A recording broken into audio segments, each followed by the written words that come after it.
जब जामवंत ने हनुमान से कहा कि सीता की खोज केवल आप ही कर सकते हैं, तब हनुमान उठे और धरती को प्रणाम करके एक ही छलांग में महेंद्र पर्वत पर पहुंच गए।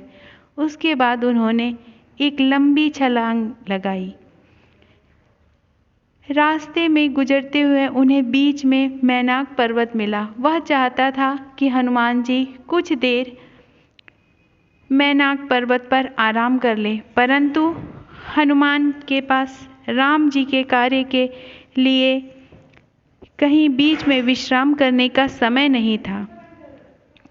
रास्ते में उन्हें सुरसा नाम की एक राक्षसी मिली। उसका शरीर विराट था। वह हनुमान को खा जाना चाहती थी, किंतु हनुमान उनके मुंह में घुसकर बाहर निकल आए। आगे सिंहिका नाम की राक्षसी मिली। उसने जल में हनुमान की परछाई पकड़ ली, जिससे हनुमान जी क्रोधित हो गए और उन्होंने सिंहिका का वध कर दिया।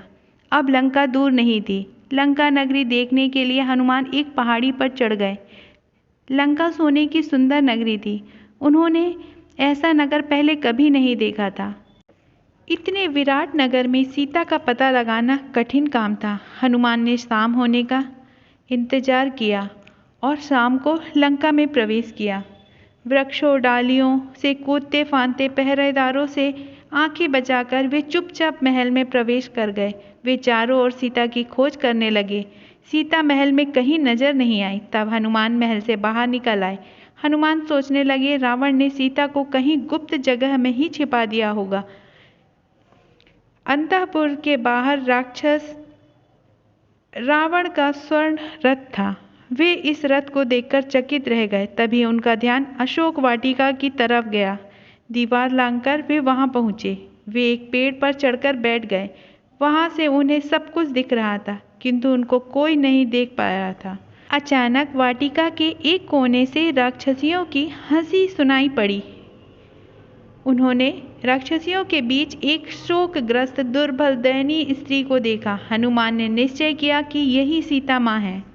तभी उन्होंने राष्ट्रीय ठाट बाट के साथ रावण को आते देखा। वे सांस रोककर रावण के लौटने की प्रतीक्षा करने लगे।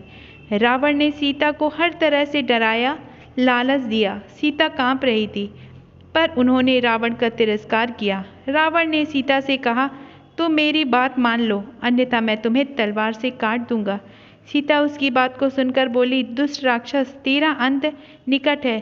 तू मुझे राम के पास पहुंचा दे, अन्यथा तेरा सर्वनाश हो जाएगा। रावण पैर पटकता हुआ चला गया। राक्षसियों में से एक त्रिजटा नाम की राक्षसी थी। उसने बताया कि उसने एक बुरा सपना देखा है कि पूरी लंका समुद्र में डूब गई है। सीता यह सुनकर विलाप करने लगी। उन्हें यह सपना अच्छा नहीं लगा। देर रात तक सभी राक्षसियां चली गई। अशोक वाटिका में अकेली सीता को देखकर हनुमान जी पेड़ से नीचे उतरे। उन्होंने सीता माता को प्रणाम कर उन्हें राम की भेजी हुई अंगूठी दे दी। हनुमान ने सीता को कंधे पर बैठाकर राम के पास ले जाने की बात कही, किंतु सीता माता ने इनकार कर दिया। उन्होंने कहा कि ऐसा करना उचित नहीं होगा। हनुमान ने सीता से विदा ली। चलते समय सीता ने अपना आभूषण चूड़ामणि हनुमान को दे दिया। चलते समय उन्होंने रावण का उपवन तहस नहस कर दिया। विरोध करने वाले राक्षसों को भी मार डाला। रावण का पुत्र अक्षय कुमार भी मारा गया।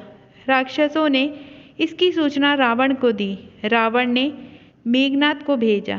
मेघनाद ने हनुमान से युद्ध किया और उसने हनुमान को बांध लिया और रावण के दरबार में ले गया। रावण हनुमान को मारना ही चाहता था कि वहां पर उनके छोटे भाई विभीषण आए।